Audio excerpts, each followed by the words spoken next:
Welcome to Popternative, where we dive into topical discussions from the worlds of pop culture, social media, and sports. Here is your host, Peter Remoliotis, aka PD Beats. Hello and welcome to the Popternative podcast. This is the podcast where we have digital discussions in the worlds of sports, pop culture, social media. December 26th, the World Junior Hockey Championship kicks off. This is a hockey event that's circled on the calendar by many hockey fans over the globe. And this is our official Popternative World Juniors preview show. And I'm pleased to be joined, it's third time on the show, by hockey analyst and TSN director of scouting, Craig Button. Craig, welcome back to the show. It's that time of year. It's World Junior time. Yeah, it is that time of the year. And, you know, you talk about traditions and what happens at the holidays for lots of people, while the World Junior is right there. You know, people wake up on Boxing Day, watch Team Canada and watch the World Junior tournament, and it'll be no different this year. Is there one element of the game, of the tournament, that stands out for you, that you like the most about it? Whether it's seeing these kids on the global scale, whether it's kind of the fan interaction. Is there something about this event, because you've been covering it for many years? What do you like the most about it? Yeah, I don't know if I could narrow it down to just one thing, but keep in mind that, you know, you get in an intensity of the tournament that's pretty significant at this time of the year. Usually there's a build up to the end of the season into the playoffs, but all these players from all the countries, you know, they take a break from their club teams and they join their national teams, and now they're on an international international stage trying to win gold. And so, you know, the intensity of the tournament is second to none. And we don't get that in December with really anything. I mean, there's tournaments that go on and different special events, but I mean, this is a championship. And you have that intensity. You have a peer group of players that are the best in their class in this age group. And so you combine the intensity, you combine the quality and the skill of the players, and then the measuring stick. All these players are not only trying to measure themselves against their peers, but they're also trying to show their NHL teams or potential NHL teams what they can do. So, I mean, those are just a few of the things. I mean, the fans get behind it. You know, the games have a lot of different intrigue. I mean, you go back to last year, you think about the quarterfinal game with Switzerland and the USA, and you think about Nico Hischier. I mean, coming into the tournament, he had shown that he was worthy of being in the conversation for first overall. But by the time he got to that game, completed that game, and left the tournament, I don't think there was any question that he was in the conversation for first overall. And we know what ended up happening. But that's what happens at this tournament, and we saw a great example of it last year. Now, I will say this really quickly. I'm anticipating you might ask me the question. There will be no intrigue this year at the 2018 NHL draft. The first pick is going to be Rasmus Dahlin. There's not one name, one player that's even going to challenge him for anything. He is the first pick. If you want to have a conversation, let's talk about who could go number two, because it's clear who's going number one in the 2018 I draft. wasn't going to ask that. I think most hockey fans know that he's number one, and there's no discussion over that. But no, you look at people that can maybe creep up, and there, you know, there's a certain player on Czech Republic that might be able to creep up, right, Craig? Well, I don't know. I mean, we talk about creep up, right? I mean, Philip Zadina, who plays for the Halifax Mooseheads in the Quebec League. I mean, we're talking about a very, very good player, and he's been a very good player and known for a number of years now. I mean, if you really I consider myself quite lucky because I get to watch these players from a younger age. This is the fourth year I've watched Philip Zadina play.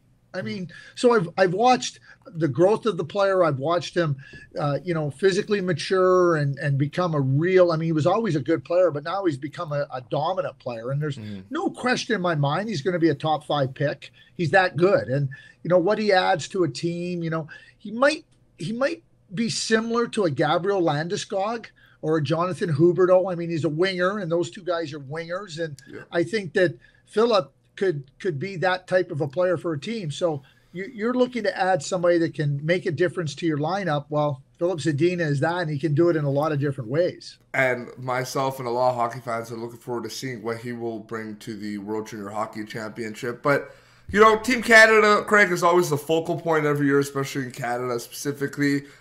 They announced their roster. Some cuts on social media that were kind of notable was Mikey DiPietro, Windsor Spitfires Memorial Cup goaltender.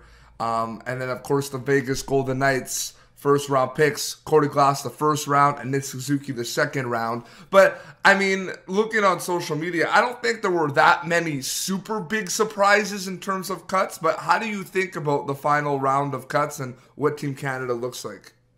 Yeah, well, when I looked at the players that were invited to the camp, the 28 skaters and the 4 goaltenders, when I looked at it, I said, geez, this is a good group that they've selected. I didn't see anybody noteworthy that, oh boy, they missed not inviting somebody.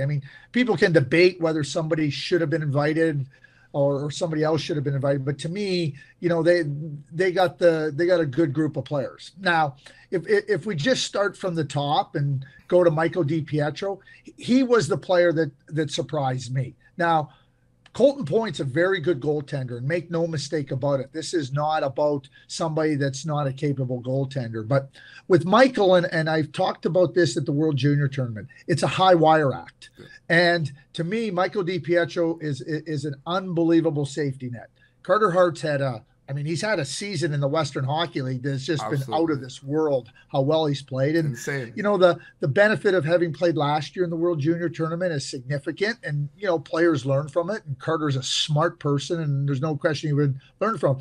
But if you run into a time in the filter and you have somebody that's won a Memorial Cup and understands what the pressures are, I think Michael DiPietro is that goalie. And, I look back to last year and I look to Tyler Parsons, what he did for Team USA, similar path, won a Memorial Cup with the London Knights the previous year and, was really significant. So, not that Colton Point can't get into the net and do that, but he doesn't have the same resume in terms of having done it. And I think that's an important element for me anyway, going in, but no way, shape or form is Colton Point a wrong choice. And you go, geez, how did they pick him? Because he is a very good goaltender and playing excellent with Absolutely. Colgate University.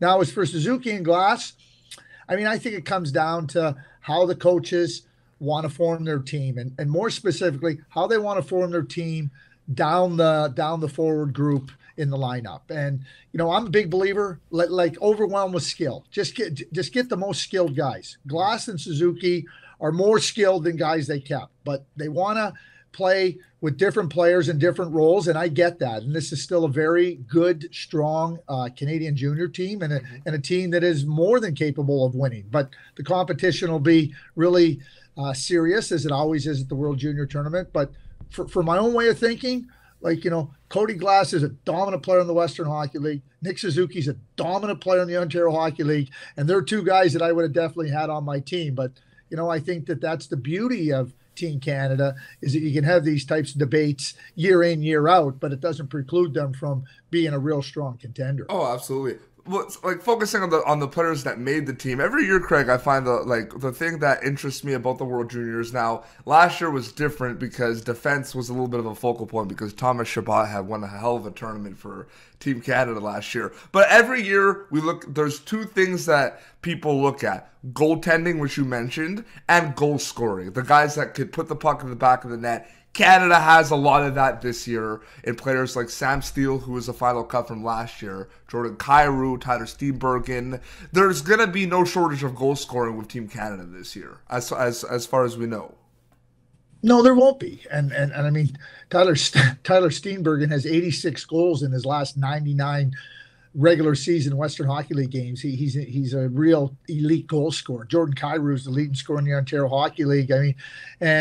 If those guys do play together, I think it would be a really good line. I think it'd be a very dangerous line because Sam Steele can not only skate, but he can make plays and get the puck to all those guys can make plays. So unbelievable goal scorer. Yeah, well, they're all good. They're all good, and you go down the line like Taylor Radish is going to add a lot to this team, and I think that he sometimes doesn't get the credit for being a really good player in so many different regards. I mean, he can shoot the puck, he can make plays, he can score, and you start to look down their lineup of depth. I mean, Jonah Gadjevich. I mean, he is a player that's big and heavy and goes to the net. Boris Katchuk is just a very good player with the Sault Ste. Marie Grounds. We know Dylan Dubé's returning, who's a good player, and you start to go down the lineup. Robert Thomas is lights out good in London. I mean, really, in my own view, Peter, this is Robert Thomas's only chance at the World Junior Tournament because I think he'll be in the NHL next year. He's that good. Absolutely. And I don't know if many people know this, but Dale Hunter uses Robert Thomas as a defenseman in penalty killing situations. That's how good this guy is. And for anybody that doesn't know Robert Thomas, I'll just give you a name of a player that he really reminds me of. Patrice Bergeron. Enough said. That's unbelievable. And yeah, and even look down the depth. I mean, you could look down like players like Maxime Comtois, Alex Formenton, Drake Batherson. There's depth up front for Canada, and I think it's going to be a good time. It's a good time to be a team, like a player on Team Canada up front, like in the World Juniors. Well, I think you bring up Drake Batherson, who's had a really good year, and I think he's a really good example of that, as is Tyler Steenbergen. And players that weren't invited to the summer camp that haven't been in the program of excellence. But Hockey Canada does a terrific job of continuous evaluation of players about who can help them. And just because you haven't been in the program or haven't been invited to a camp doesn't mean they're not paying attention. So to every single player out there, I always remind them, just play. They're watching. They have a network of people that are watching, from coaches, scouts. Brad McEwen, who took over for Ryan Jankowski, is doing a fantastic job and will continue to do a fantastic job. So these are players that through their play, number one, got noticed, and number two, got an opportunity to come to the camp and made the team. And they made it because they're good, and they made it because they earned their way onto that team. So, you consider what Drake Batherson has done with Cape Breton this year, and you consider what Tyler Steenbergen has done last year and this year. I mean, you don't have to have been part of the program to be invited. And those guys are players that they're going to be counting on to contribute, not just play, contribute. Absolutely. Shifting from Team Canada, let's talk a little bit about other teams. Specifically before we get into notable players on other countries. Team USA, the host. There's no doubt about it that it looks like they're labeled by many as the favorites going in, the defending champs. Not by me. Really? Well, I just told you. Why would you, when I tell you, why would you come back and say really? Well, could you clarify? Well, no, I'll let you finish. I just wanted to interrupt your change. I wasn't saying. I was just saying on social media, a lot of people were labeling Team USA as favorites going into the tournament. I'm not saying you did. I'm saying people did. Yeah, but I've been on social media and I haven't said that. But I never said you did, though. No, but I understand. But there's 5 teams that can win this tournament: Canada, the U.S., Sweden, Finland, and Russia. And that's the way it is. I mean, I am not making a big statement that people go, "Wow, geez, can you believe what he just said? Wow, who knew that?" No. I mean, all you got to do is look at the tournament in the last number of years, in the last 7 or 8 years, and just look. There's five teams that have won the tournament. Mm-hmm. The U.S. have won it 3 times.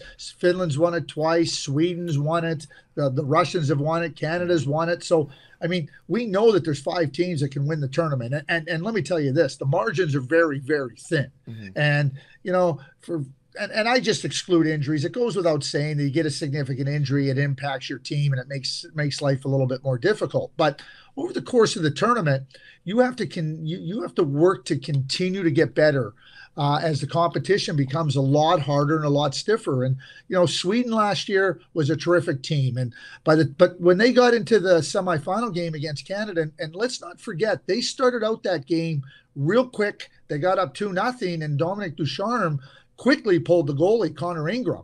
But that game could have slid the other way on Canada. But they were a team that over the course of the tournament had built a resolve.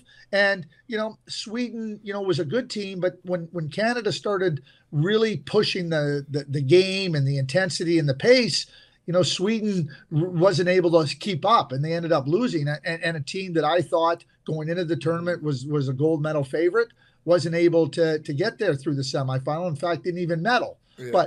And I think that's no different this year. I mean, can the USA win a gold medal? Absolutely they can. I mean, they return Joseph Wall and Jake Ottinger in the net. They have a really good defense. They have some really good forwards. And so we're not talking about a team that can't win. I'm not saying that. I'm just saying that when you consider this tournament, and you asked me at the outset what this tournament brings, it also brings mystery, because what happens early in the tournament isn't necessarily indicative of what's going to happen once you get to the medal round. Not only the medal round, but to the playoff round and into the medal round. No, absolutely. I think that's interesting. The mystery aspect of it is something that's kind of left on the side that no one really talks about. But you mentioned Sweden too. Man, Rasmus Asplund was unbelievable in the face-off circle last year for Team Sweden. That's something, people talk about the goal scoring. I just remember I wanted to look at specific performances. That face-off, he was near perfect on face-offs that whole tournament. It was pretty crazy to see. Rasmus is a pretty good player. He's performing very well in Sweden, and the Buffalo Sabres have a really good player in Rasmus Asplund. And again, watching him, grow up, so to speak, from a young age to now, I mean, you see that progression. And I mean, he's also a player. I mean, he's been a leader in that age group, but he's also been a player that is wired to win. And certainly, any team in the NHL would love to add players like that. And you look at it every year, and it's interesting because there's players that are not necessarily on the radar, like you said. They make a name for themselves. But then you sometimes say that there are players that are already on the radar, but then it becomes kind of like a little bit of a, not necessarily a competition essentially, because you look at players, a lot of people are going to be looking at Kailer Yamamoto and Logan Brown because these guys started in the NHL. They're going to come for Team USA, and people are expecting a lot. There's going to be hype around those type of players. But then there's going to be other players, I think, that are going to be able to kind of essentially maybe steal the limelight. Same thing with Team Canada. Do you kind of think about those type of things going to the tournament, or you just kind of want to see it kind of unfold? Yeah, I mean, again, I know all these players, so really there's nothing that surprises me. There's nobody, that comes into the tournament, I go, well, where did that guy come from? Or I didn't see that. I mean, I've seen these players for a lot of years in significant competition and in tourneys. So nobody really saw. I knew what Rasmus Asplund was capable of. Obviously, you get to the World Junior Tournament. And one thing I would caution everybody against, just because you play in the NHL doesn't mean that you're coming to this tournament to dominate. This is the best on best tournament in this age group. And I talked about the intensity of it, but the quality of it is extremely high.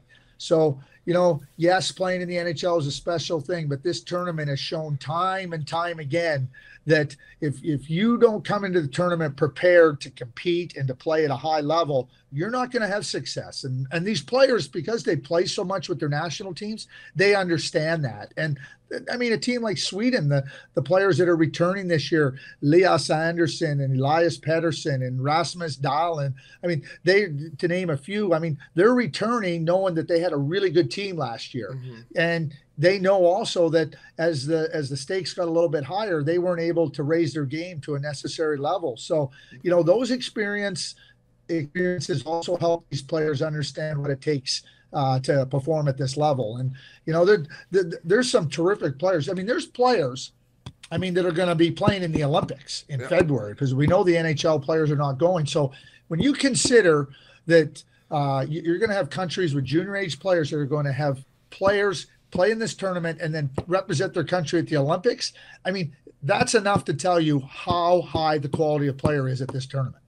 Absolutely. Well, Craig, we'll wrap up, but thank you so much for joining us. You're not going to ask me who I think the favorite is? Geez, all that time. There's no favorite. You said there's no favorite. You said the 5 teams could win the tournament. I have a slight favorite. No, I said 5 could win, but I have to have a favorite. Go ahead. I'm going to do a bracketology. I have Finland as the favorite. and by a slight margin. If you look at their 1998 borns, which is essentially the older group in this tournament, the 20-year-olds in this tournament, or the 19-year-olds, they won the under 18 in Grand Forks, North Dakota with that group of players. They have 6 defensemen on their team. 5 of them are first-round picks. One of them is a second-round pick. You're talking about Miro Heiskanen. You're talking about Olli Juolevi, who are both going to represent Finland in the Olympics. That's how good they're playing in the SM Liga. Those are 2 guys. Then you have Juuso Välimäki, who was drafted in the first round by the Calgary Flames. You have Vakanainen, who was drafted by Boston in the first round. You have Joki Harju, who was drafted by the Chicago Blackhawks in the first round. And then you have Robin Salo, who was drafted in the second round by the New York Islanders. All those guys are going to play in the NHL. All those guys are going to be really solid players to very good players in the NHL. So when you start with and then you got Luukkonen, who was drafted by Buffalo Sabres. He won the gold as a 16-year-old. Last year, the 99 group, they lost in the gold medal game to the USA in Slovakia. This is a really good group. And by the way, Alexei Hepiniemi, the leading scorer in the Western Hockey League with the Swift Current Broncos, Tyler Steenbergen in center, and Eli Tolvanen, leading rookie goal scorer in the KHL. They don't lack for any type of offense. Last year was not a very good one for Finland, but this is the team that I am at the outset of the tournament picking as a favorite. A slight one at that, but the one that I think is a favorite. Yeah, I know. It's going to be exciting. Well, we can't wait. Boxing Day kicks off on TSN. Craig, thank you so much for joining us for this World Junior Special 3 times. I feel like I have to get you a jacket or something. You've been on the show 3 times. 3 times? I mean, I'm surprised I haven't been on more. Perfect. Well, seriously, Craig, we appreciate this, and happy holidays and Merry Christmas. Yeah, happy holidays to you too, Peter. Always my pleasure to join you. Perfect. Well, this has been Popternative. Everyone have a safe and happy holidays and enjoy the World Juniors. Until next time, this is Craig Button and Petey Beats signing off. Thank you for tuning in to Popternative. Make sure to check out our past episodes of Popternative on YouTube. Be sure to like Popternative on Facebook and follow us on Twitter.